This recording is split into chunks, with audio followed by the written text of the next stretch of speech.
Bismillahirrahmanirrahim. Assalamualaikum warahmatullahi wabarakatuh. Pada kesempatan kali ini, saya akan membahas tentang sosok Abu Khair, seorang dokter botani, ahli pertanian dari Andalusia. Abu Khair merupakan sosok ilmuwan dan saintis muslim yang memiliki sumbangsih besar dalam bidang ilmu biologi. Sepanjang hidupnya, ia selalu meneliti seputar tumbuhan-tumbuhan. Keseriusannya dan ketekunannya itu sudah menciptakan berbagai karya yang berhubungan dengan botani. Karya-karyanya pun sangat terkenal di dunia Arab dan Eropa. Bahkan dia mendapat julukan sebagai dokter botani atau dokter tumbuh-tumbuhan, serta dikenal sebagai pelopor pioner dalam masalah-masalah yang berkaitan dengan dunia pertanian. Adapun botani adalah ilmu yang memiliki andil besar untuk kelangsungan kehidupan umat manusia dalam dunia pengobatan. Saking pentingnya, ilmu ini masih digunakan sampai sekarang. Ilmu yang membahas seputar tumbuh-tumbuhan ini berguna untuk pengobatan dari ekstrak-ekstrak yang dihasilkannya. Riwayat hidup Abu Khair kurang dikenal. Banyak hal yang tak diketahui termasuk tanggal kelahiran dan meninggalnya. Abu Khair hidup pada satu masa dengan para dokter tumbuh-tumbuhan lainnya, seperti Ibnu Wafid Al-Lakhmi, Ibnu Basal, Ibnu Hajjaj Al-Ishbili, dan lain sebagainya. Berasal dari Seville, Spanyol, Abu Khair ini memiliki nama lengkap Abu Khair Al-Ishbili Asy-Syajjar. Ia diperkirakan hidup pada pertengahan abad 12 Masehi. Selama hidupnya, Abu Khair mengabdikan dirinya untuk meneliti tumbuh-tumbuhan dan telah menghasilkan karya-karya yang berhubungan dengan ilmu botani. Ia membuat klasifikasi tumbuh-tumbuhan berdasar habitat, tumbuh dan proses perkembangannya, sehingga dapat diketahui mekanisme pertumbuhan tanaman tersebut. Abu Khair juga meneliti beberapa jenis tumbuhan yang dapat dikembangkan dengan metode pembibitan melalui pembenihan atau pembibitan biji, pemotongan tangkai, dan sejumlah tanaman yang tumbuh secara alami atau melalui pembelahan sel sendiri seperti rumput liar.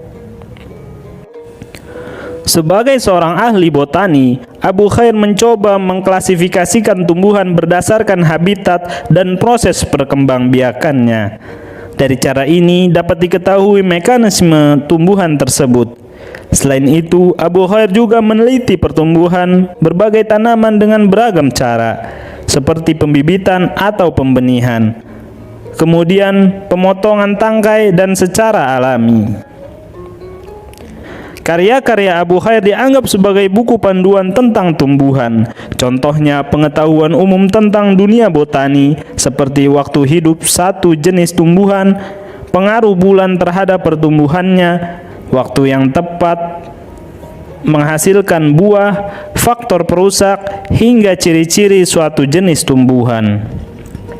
Tak hanya itu, terdapat tulisan Abu Khair lainnya, misalnya cara penanaman, pelapisan, pembabatan atau pemangkasan hingga pencangkokan yang tepat sesuai jenis tumbuhan. Selanjutnya, Abu Khair juga menjelaskan bagaimana cara mengawetkan buah dan sayur sesuai jenis dan aroma tumbuhan tersebut. Setelah itu, ada tentang binatang bermanfaat dan tidak bermanfaat yang dapat merusak tumbuhan, seperti burung, serangga, binatang pengerat, reptil, dan mamalia.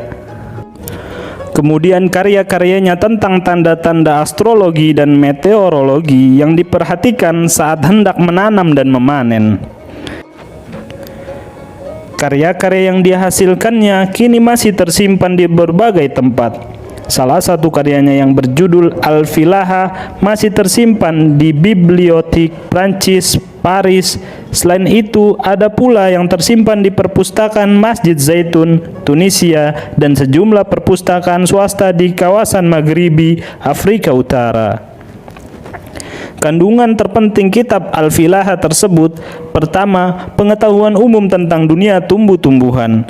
Misalnya, kapan suatu tumbuhan dapat tumbuh dengan baik, pengaruh bulan, waktu yang dibutuhkan untuk tanaman untuk tumbuh dan kemudian menghasilkan buah. Usia pepohonan, kerusakan-kerusakan atau kerugian-kerugian yang disebabkan oleh faktor cuaca, api, air, dan hewan, serta ciri khusus dari pohon zaitun, pinus, palem, dan kurma. Kedua, cara penanaman yang layak dan tepat dari pepohonan, rerumputan, padi-padian, biji-bijian, dan benih-benih tertentu. Pelapisan, pembabatan atau pemangkasan, pencakokan, pengawetan atau pengalengan buah-buah dan sayur-sayuran. Pertumbuhan sayur-sayuran, tumbuhan-tumbuhan yang beraroma tentang berbagai macam bunga, tentang rami dan kapas, pepaya, dan gula tebu. Tentunya selama proses penyusunan buku tersebut, Abu Al-Khair tak menulis secara asal-asalan.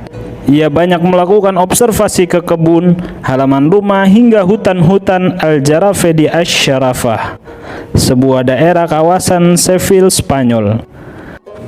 Sementara itu, sebagai bahan rujukan, ia menggunakan sejumlah buku penuntun seperti kitab karangan Abu Hanif Ad-Dirwani, Aristoteles, Anatolius, dan Ibnu Wasiyah.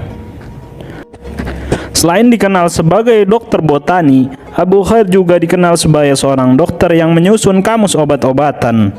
Ia menggolongkan obat-obatan berdasarkan efek samping dan bahaya yang ditimbulkan. Obat-obatan keras dan ringan. Khususnya untuk obat yang tergolong keras, sosoknya lah yang menghimbau agar obat tersebut tidak diperjualbelikan secara bebas di toko obat, kecuali atas anjuran dokter atau ahli pengobatan. Wallahu a'lam bishawab. Wassalamualaikum warahmatullahi wabarakatuh.